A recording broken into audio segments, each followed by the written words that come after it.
வந்ததுல இருந்து கேள்வியா கேக்குறான். இவன் வந்தா என்ன செய்வான்னு கேக்குறீங்க அதானே? அதை செய்வோம் இதை செய்வோம் இந்த பொய்யான வாக்குறுதிகள்லாம் எப்பவுமே கொடுக்க மாட்டோம். எது நடைக்கு சாத்தியமோ எது உண்மையோ அதை மட்டும்தான் கொடுப்போம்.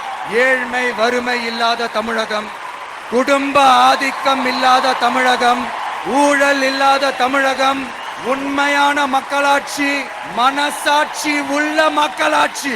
கான்பிடண்டா இருங்க, நல்லதே நடக்கும், வெற்றி நிச்சயம். விஜய் உங்க விஜய் உயிரண்ண வரனா,